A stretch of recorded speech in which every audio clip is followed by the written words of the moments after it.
Welcome to Momivate Momversations on Win-Win Women platform, where we women gather to care, connect, and collaborate. Truly a win-win for us all. I'm your hostess, Reagan Barnes, mom of 8 and founder of the nonprofit organization Momivate. We empower you to elevate your mothering experience. Joining us today is our fellow Win-Win Women show host, Shawna Pelton. And you, Mom, you are joining us, and we are so glad to have you both, Shawna, and you too. We welcome you into the Momivate community, or Mom Unity, as we like to say. We are moms united in our passion to create a better world. Join us and become a Mom Unity member. It's free on our website, momivate.org. And together we'll constructively evolve motherhood into the 21st century, meeting the needs of our children while elevating our mothering experiences. Here at Momivate, we answer the question, what do moms do anyway? With this uplifting statement, moms raise up society. That's right, not just our own kids, but all of society, including ourselves. This acronym is jam-packed with the far-reaching impact of intentional mothers who strive to improve and progress in these areas of motherhood. We're not just chauffeurs and short-order cooks. As we take on the repetitive, loving work that shapes our children, it shapes us too, and it makes an impact that goes beyond our homes. Because as moms, we are uniquely positioned to influence society one-on-one. Today, with our special guest, Shawna, we're going to focus on the energy category of this acronym, which covers eating, exercise, and sleep habits, which not only affect us physically, but also emotionally. Shawna is going to help us avoid depleted mom syndrome and help us maintain physical vitality, emotional stability, and make ourselves a priority as we care for others. So, Shawna, it's so good to have you here with us. You are a mom, grandmother, fur mom, and a lifelong seeker of the highest truth and self-mastery. I have written down how you are a trauma-informed holistic health practitioner, a bioenergetic healer, intuitive coach, and spiritual mentor. And I just feel so lucky to have you and your many skills here with us on Momversations. Now, I know that your aim, the one reason you have fine-tuned these various capabilities, is so that you can make a positive impact on the world by helping heart-centered leaders. And I think that is a beautiful title that's totally applicable to mothers. Heart-centered leaders. And you help heart-centered leaders attain their fundamental well-being by expanding their consciousness and capacity for greatness. There's just so much packed in there about your aim in life and how you have all of these skills and gone through so much training in the holistic health area. And I just think it's inspiring for us as moms. I feel like moms everywhere kind of leaning in close and saying, please do expand my consciousness, expand my capacity for greatness. So yeah, welcome. Thank you. What a wonderful introduction. I'm really thrilled to be here today. We are excited to have you. Feel free to fill in any more blanks about your background and things that you've done over the years. And as a mom and grandmother and fur mom. Yeah, I think that it's seeing that this is focused to, as a show focused on mothers. I feel it's probably a good idea to introduce everyone to how I got into the work that I do. Yeah. And And so I remember there was a time, so um, I've been doing this work for 20 years. Wow. And there was a time when, um, when my son was just a few years old, he wasn't even 3, and his father had died from addictions.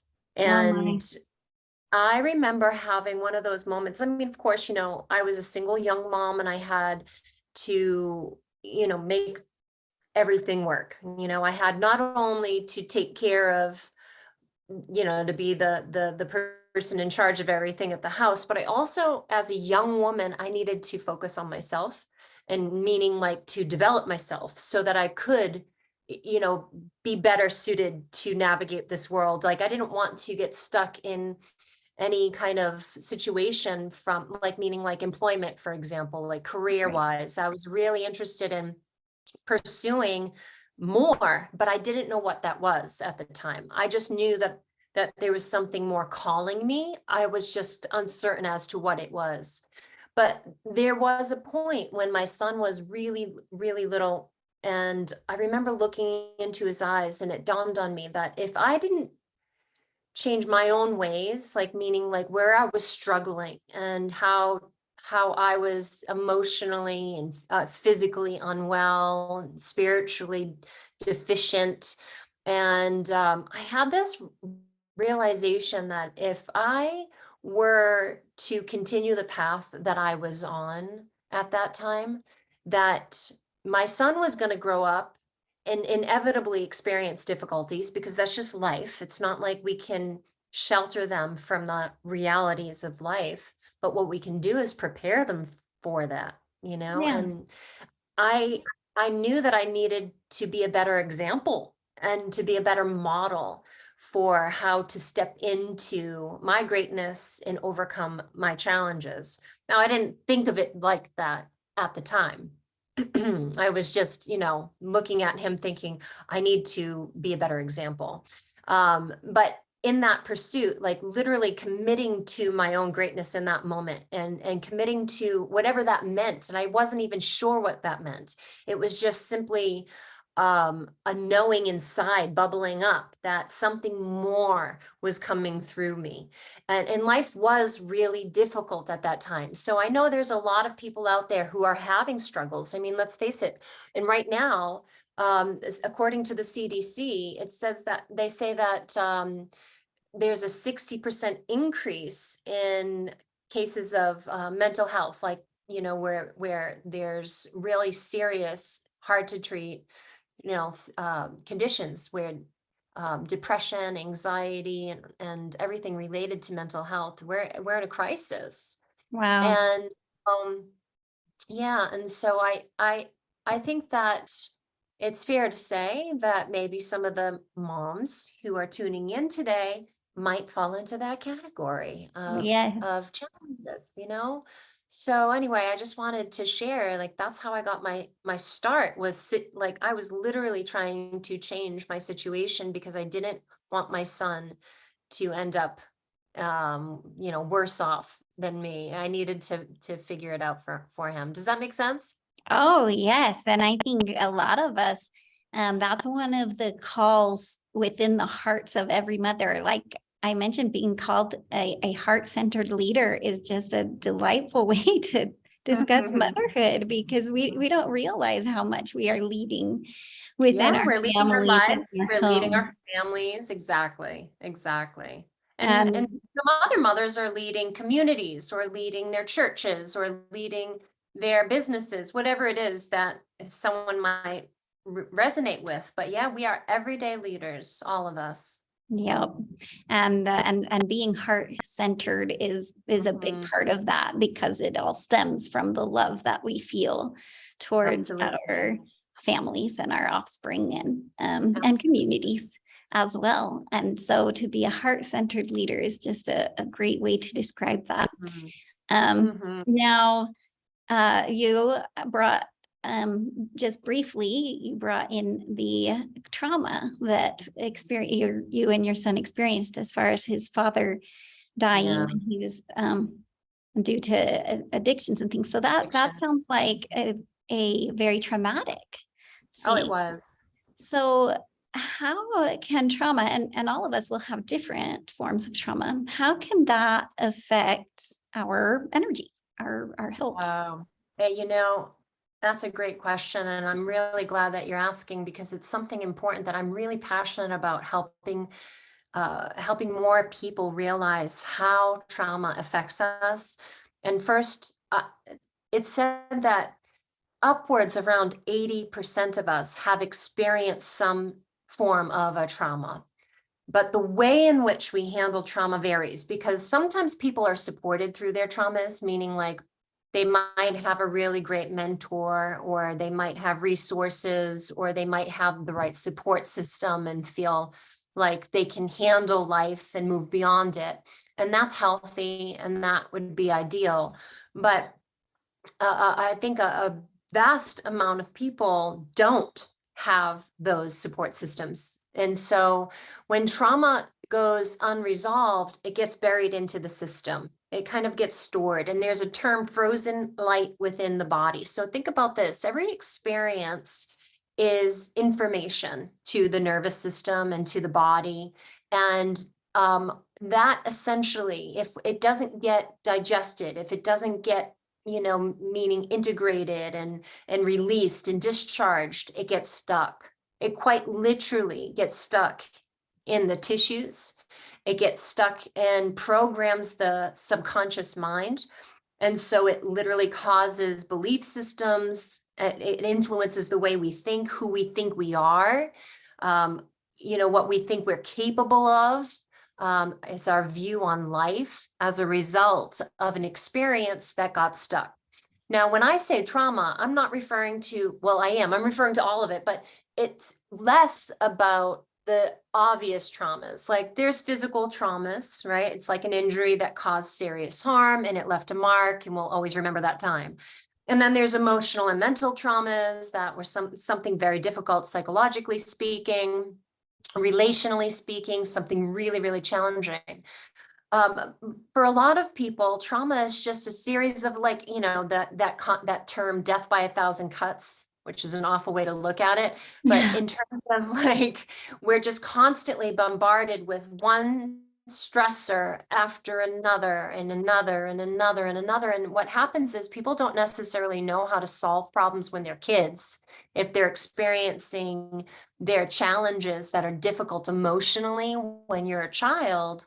And so when we have those unresolved challenges that we don't necessarily know what to do with, it literally weighs on us, and it changes the way in which we operate and the way we trust the world.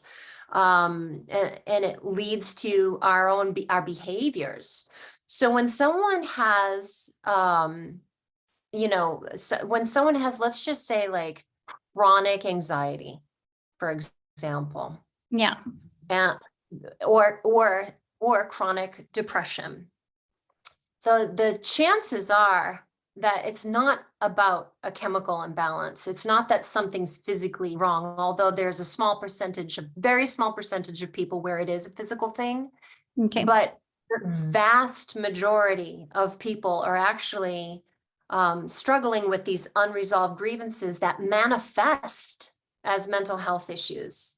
And so people come to me with these this conflict. It's personal conflict, or it's relational conflict, or they have these patterns and they keep repeating them over and over and over again. And they're like, I don't know why I keep doing this or acting this way or have this habit, whether it's an addiction or it's just simply like a behavior that we keep repeating. And we know we're not in our power, but yeah, we can't stop it. And what's happening is that the way in which the trauma influenced us is really kind of lodged in there, and we have to learn how to discharge it. We have to literally go in, and it's not a mental process. Most people are going to I love therapy. I think therapy is fantastic. But when we go to therapy for trauma, it's not the approach, because you're trying to talk about something that's actually embedded in the body. Okay. And so that I approach trauma, and this is the long answer to your question. But the way that I work with trauma is on the somatic level and on the bioenergetic level. And so you mentioned about energy. How does this affect our energy as mothers? Like, imagine that you have this unresolved issue, and it's a constant drain. Everyone knows this. All right, we have our phones, our smartphones, and if we go online and there's lots of apps open, you may or may not know this, but the more apps you have open, the more it drains your battery. So it's really important to close your apps so that you can preserve your battery life. Wow. And so when we have these unresolved issues in our body, we have this constant drain. It's a constant depletion. Right. And yeah, and that's why people usually turn to, they're called maladaptive coping responses, like things that are not healthy for us, but it's our quick fixes Yeah. that we know we're get a little bit of energy, a little bit of hit, but then later on we'll feel depleted again. So that's what I help with, and really, and to help people understand, it's like, how do I actually, stop draining my energy so that I could be more present with my children, especially so when well, let's face it, especially when kids are young. It doesn't even matter if they're young. I have an adult son. It's like sometimes kids need us to a degree that we have to sometimes put ourselves and our needs aside so that we can be more available for our children. But if we're constantly depleted, then what we're doing is we're going deficient, we're becoming deficient. And then that's where the instability comes in, because we don't have the mental and emotional capacity to be with someone like in a situation like a child needs us, we're not present. We're not like full of the best advice. We're just kind of maybe short-tempered, or, not really thinking long vision. It's like, what's the moment? Like, this is where, when I was younger, it would be like, here, have anything you want. I just need a break, like, yeah, Right. have your lollipop or have your candy or have whatever you want so that I Right. can, Oh, what I need. devices right now. I think a lot of Oh, for us will hand sure. over the cell phone. Here, just watch this show. Yeah, just here, watch it. And the reason why is because we just don't have the capacity to be there in the way that they really deserve. Right. And we know it, and we feel bad about that, but yet we don't know what to do about it. And so I'm here to say that it's possible to actually change that pattern, to actually have that energy, to be more present and be more, in that state of, it's heart-centered. You're That's heart-centered, you're with awesome. that. Yeah. Oh, well, we're excited to hear. So I know what some of the keywords you've used are like somatic and Mhm. bioenergetic. Can you Yep. help us, move forward in understanding those words and Absolutely. applying it to motherhood? Great. I'm happy to, especially because these are emerging fields. When I say emerging, they've been around forever, but yet we're starting to really see how significant they are in and helping with, mental health and healing, and physical health. But somatic, think of soma, it means the body. So I think that's the root word for somatic, soma is the body. So it's body focused versus psychology, which is mind focused, right? Okay. And so we're focused on physiology, but not just about, it's not about like the chemistry. So like my background was in natural medicine and in energy medicine. That was like where I got my wings. And so Okay. I would be more focused in the early days of my practice. I'd be focused on like things like nutrition, which is so important. We need healthy nutrition. But chemistry, trying to change chemistry, the chemistry of the body to heal the body. And when I would see people get stuck, I realized like there's something deeper. And then we had to go into the subconscious part of the body. And that's where the soma work comes in. The somatic healing, somatic therapy, somatic coaching is actually all body based, but it's nervous system focused. So that's really what I help people learn, is the language of their nervous systems so that they know what it looks like and feels like within themselves. And then they know what it looks and feels like within their kids or with Wow. others relationally as well. Um, And it's like as if it's a language that has been going on around us all the time, yet we just didn't have like the keys to interpret it.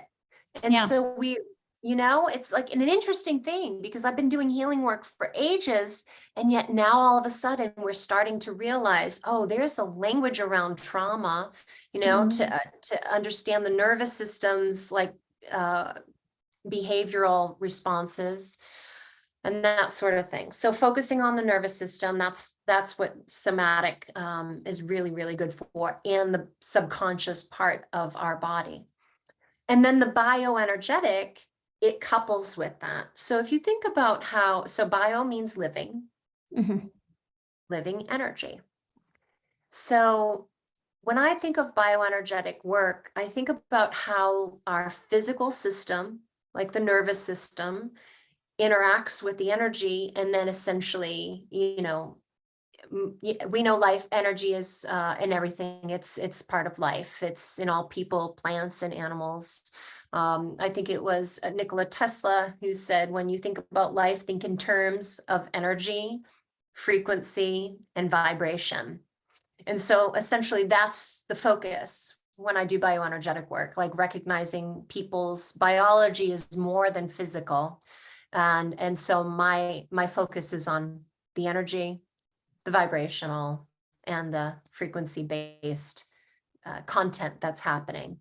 And so when I do my work with people, teaching them how to actually master their energy and recognizing it influences the way we think, it influences the way that we operate, the way that we heal. Like if someone has a chronic health issue and they can't heal, it's because their energy is depleted and they don't have enough reserves to actually jumpstart into their natural healing cycles, which we all have. We all have a natural healing. Like if you get a cut on your finger, you don't have to tell it to heal. Right. Your body's just gonna do what it needs to do. But if there's a depletion on bigger issues, it's really, really difficult to actually, find that reserve, so to heal what's needed. Does it Awesome. help? Is that clear? Yeah, like, well, it's a fire hose. Lots of information. So one thought that I have is how our children mirror us. And so in the Mm, midst of them figuring these things out and us figuring these things out, how does that help us in that healing process? It helps tremendously with this mirroring because, well, there's the first, which is about just the nature of how we develop. Children under the age of 3 do not have the capacity to regulate their emotional responses. Their nervous systems aren't designed that way yet. That part of their brains responsible for that aren't kind of on board yet, or they're not turned on. So they mirror us first, and it's called entrainment. That's the word. And think of it like, how it's like a syncing, you sync up. So as a mom, like you have 8 children, my goodness. So you must know, like, if you're not in your like good place, your happy place, your flow state, whatever you want to say, it's like stable, emotionally stable, you feel strong physically, and you feel mentally sharp, right? That's the highest we can imagine for, like, hope for. If you're not in that place, then it's probably likely your kids will pick up on that and reflect that back to you, right? Mhm. They're off, you're off, and next thing you know, you kind of like entangled with each other. Right. Have you noticed that before? Yeah, we say if mama ain't happy, ain't nobody happy. Nobody happy. Exactly. And that's one of the reasons why, is because of that entrainment thing when they're young. And then of course there is this term, it's called mirroring, and it's in even in psychology, like children will mirror as a way to experience life and to kind of play around with different behaviors. And so that's the way in which they learn. They start to mirror the people in their environment. So they act like something, or someone they heard, rather. They act in a certain way based on what we're teaching them, or based on maybe whoever's closest to them. If they have a lot of siblings, it might be who they hang around with a lot, whatever it is. So there's this experimentation going on in the child's developing, so that they can get a sense of like, you know, how do you operate in this life? How do you get what you want in this life? How do you communicate your needs in this life? And that's one way mirroring works. But then there's a very ancient teaching of mirroring, and it's way, way deeper, like spiritually speaking, it's way deeper. And it said that according to these ancient texts and sacred texts, it said that we in life will always see our own reflection. And when we are in, and there's different ways in which life is reflected to us through other people. It's always in relationship to other. And so it said that our children are here to help us see ourselves, to help us heal anything unresolved, to show us where we need to do our work. And it's like, well, who's that kid? And, you know, if you have a lot of children, I'm sure there's like one who I would imagine we probably all have it, right? Like, how do they get to you? Like, what's that thing that you keep like finding yourself struggling with? Right. And that, you know, that the beauty of that relationship is so that they can mirror to you what you need to see in yourself. And if we know how to see that mirror and to know how to interpret it and to respond to it, then we can find great healing within ourselves, and we can find great resolve and like come together and actually have a healthier relationship with the children that we have. So anyway, that's an example, few examples of mirror. Yeah, that's, and you're right, that is deep to consider how it is a matter of learning to see ourselves. We think, oh, I'm just the example for my children, and that's what they're mirroring is my example.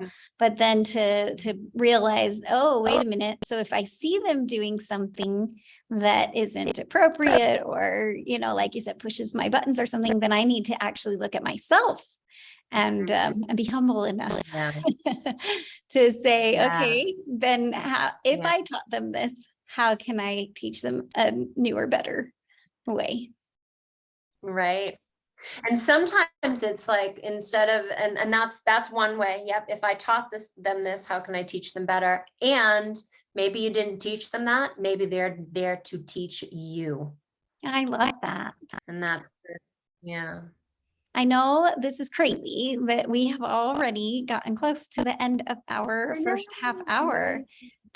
So I just want to really quick help everybody know a little bit more about you, that you are Shawna Pelton, the founder of the Inner Power Circle, which is a conscious community for purpose-driven seekers of personal and spiritual growth, meaningful relationships, and fundamental well-being. And they can find out more at quantumshift.us.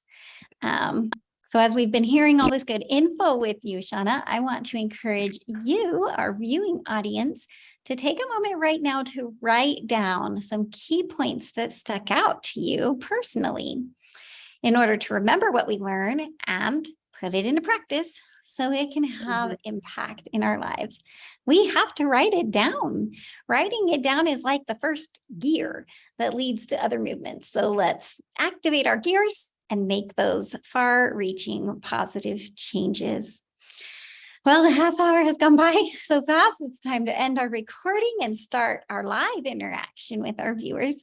If you've watched this as a recording, thank you for watching, and be sure to catch our live show every Saturday at 3 p.m. Pacific time, so you can participate also in the second half hour, where we continue the conversation directly with you, unrecorded. We want to include you in the discussion, because that's how Win Win Women TV is unique. We care, we connect, we collaborate